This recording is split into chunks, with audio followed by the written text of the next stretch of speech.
Welcome back. We are having our final conversation for the morning, and it's all about the Wonder Woman competition with the Belize Coast Guard. We have some Wonder Women here to talk to us about it. We have here with us Lieutenant Commander Alma Pinelo, and she is the Wonder Woman Challenge Coordinator. And we also have with us in the middle Teresia Slusher. She is a recruit police officer. And Earlene Lambey. She is a lieutenant junior grade. Ladies, thank you so much for joining us. I should say Wonder Women.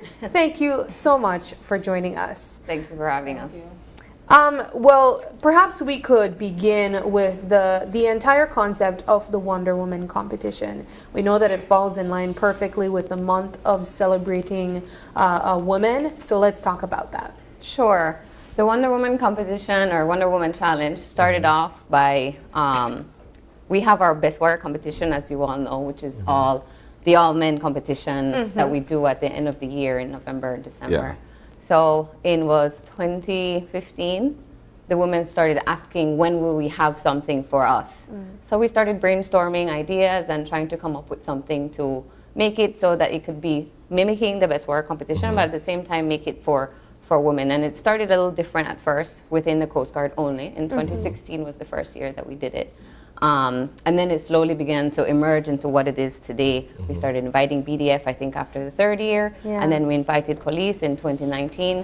So it has become a service woman competition now, and it's in line with Women's Month, Women's Empowerment Month, and it is something that we look forward to, and we have gotten a little more and more support as the years go by. So I'm very proud of what it is now, and we have some of the team members of the team captain for one of the teams from the Coast Guard, and she's the team member from one of the police teams. So it's been fun looking at and seeing how they train, and they use the Coast Guard as the training base for the obstacle course and the sea. So it's been really fun, and I can't wait to see the final events. What has the inclusion been like with the other members of the armed forces? Because everyone looks to the Coast Guard as perhaps the most rigorous of them all in terms of training and fitness and that sort of stuff.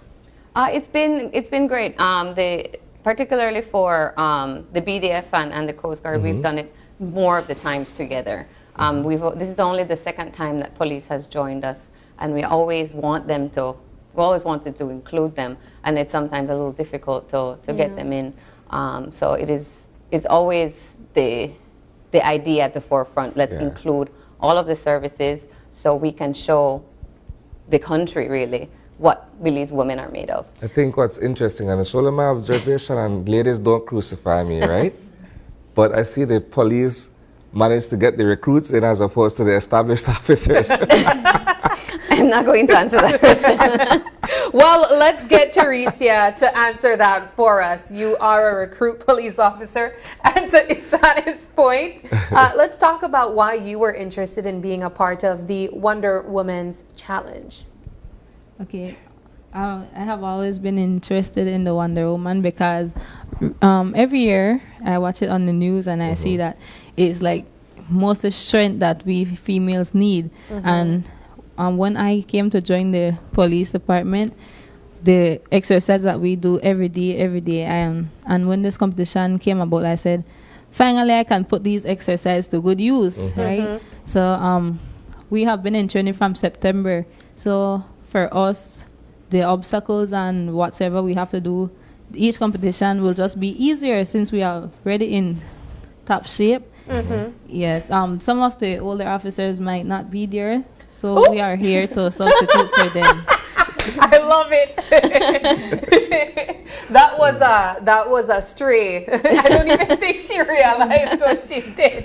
But let's get Earlene Lambey in. You are a Coast Guard woman yourself. Let's talk about your interest in being a part of the challenge. Okay, so my interest in being a part of the challenge is I am a team leader, so I encourage the females to push, give it their extra. I encourage them to have good sportsmanship, I encourage them to do their best because it's a rigorous training. Your body, your mind have to be strong to enter a competition like this. You can't just come from a normal training and do something like this. You have to train for months because of the Coast Guard medley, the Coast Guard crucible, the run, the swim. So it takes courage to be a part of something like this. And you're obviously speaking from experience. Tell us about the first time you took part in this challenge. What was the most difficult part of it? Well, I trained for it already, but I wasn't able to do the actual competition because of medical reasons. Okay. But for the training, I could honestly say that you have to be strong. You can't just come from a normal day and think you'll do a competition like this. It's a rough training. It's competitive because it's between the Belize Police Department and the Belize Defense Force. So you have to bring your A game when you do something like this. Yeah. Ms. Pinelo, let's get an overview of what it's like witnessing these women from the different forces come together on this challenge. We do know that it's competitive, as you guys have been saying, but I think the broader picture is seeing these capable and courageous women coming together and showcasing that they're serving their country, but they're also capable of doing so. They're strong as well, and they're able to push themselves physically and mentally. Let's talk about that broader picture that you're able to witness when you watch this challenge. Right. So the challenge in itself for the spectator is truly inspiring. It's something that when you stand on the sidelines and you watch every event, you're like, you know what, I want to do that. It's just like, you know, when you sit on the riverbank of Rutamaya and say, oh, I'll do Rutamaya next year. Similar feelings. You get really inspired and you say, you know what, wow, I didn't realize that someone of maybe that stature, because some of the women are 5'3", 5'5", small, and you realize exactly how strong and that intestinal fortitude that they have to keep going, because like Ms. Lambey said, the competition just keeps getting harder and harder as the day goes by. It's 3 days, it's 2 events a day. So when your body can't keep going, that's when your mind kicks in. So seeing that teamwork is definitely one of the bigger things, and seeing how that strength just comes out. And when you see that extra push that they're giving, you see, okay, really this is what they've been training for the competition itself, but what they've been training for their entire career. Because we have women of different levels of seniority. They just joined. Ms. Lambey's been in for a couple years. We have women that have been in for 10 years now. So it all depends, and you can see where experience kicks in, where women that have done the competition before know that, okay, this is where my experience with the competition, where the wisdom, where the strategy comes in. So it's really fun to watch them come together and to do that. And these women are extremely competitive.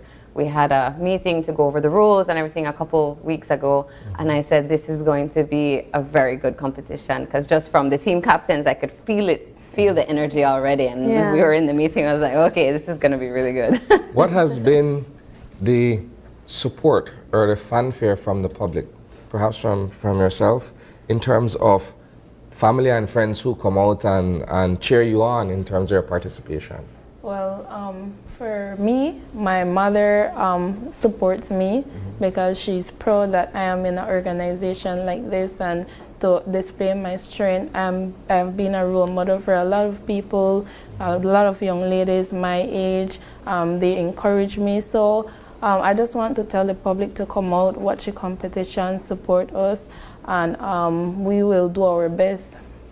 All right. And when is the competition? So the competition is from March 25th to March 27th. We'll kick off on the 25th, which is a Monday, at 8:30 with our opening ceremony, and we'll begin shortly after with our first competition, which is the Coast Guard physical fitness test. Following in the afternoon at 1:30, we do a 1-mile swim followed with a 2-mile run. Day 2 kicks off at 9 with a 6-mile endurance run, and we start off at the mile 10 on the George Fries Highway, and we'll end up at Coast Guard headquarters. And then in the afternoon, we start off at 2 p.m. with what we call the Coast Guard medley, which is a mixture of different burdens that you carry. So we're mimicking if something would happen out on a deployment, on an operation, that you have to carry people. So we have a stretcher with jerry cans and water to simulate that you're carrying a person. We have different burdens that you carry around, what we call the roundabout there at the Coast Guard, but it's just a circle. And then we end up with a rope climb. Day 3, we're actually in Armenia. We're doing our march and shoot. So we will start off at Armenia and do a 7-mile road march to the range where the shoot will happen. That one is a little more restricted, but if people are on the highway, we're going to be there going into the Hummingbird Highway, and then we'll finish off. I think if spectators are wondering when should I go view this, it's for our final event, which we call the Crucible, which is what is being shown on the screen right now. It's the obstacle course with some burdens, and it will start off at 1:30 at Coast Guard headquarters, and we will finish with that on the 27th, which is a Wednesday, and then we will do our closing ceremony right after.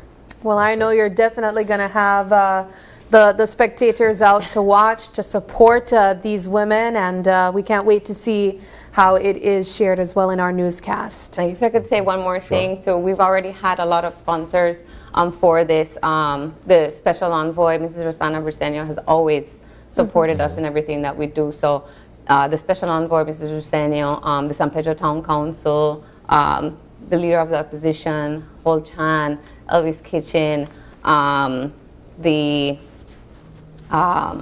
the sponsorship is going up in upwards of $7,000 already. Oh, wow. And this is just money that we pull right back to the women. And this has been, I think, the year that we've garnered the most sponsorship. Any other sponsorship we've sent, and people still want to support the competition, we're here with open arms, because it's truthfully, it's a very tough and grueling competition. So by the time these ladies are done, they will want massages, they'll want some time off, they'll want to relax. And getting that extra bonus is really, kind of what this is what I'm working towards, $3,000, $5,000. And it's really something that they deserve at the end of the competition. So I just really want to thank everyone that has supported us thus far. All right. Well, any last words, ladies? Yes, Mom. I would like to thank everyone who have been supporting us. Firstly, God. He's most amazing and He deserves everything. Yes, I want to thank my teammates, because without them this won't be possible. I also want to thank the instructors who have been working with us, and also our coach at the gym. Thank to the Coast Guard as well for inviting us this year. I'm really excited for the competition. Yeah, and that's it. Thank my family as well.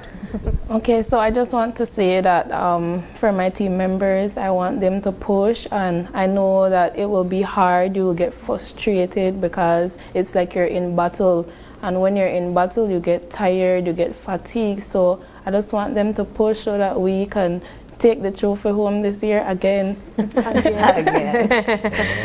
All right, well, ladies, thank you so much for stopping by. We look forward to watching the competition, and all the best to each and every one of you. Yes, Thank you. Thank you.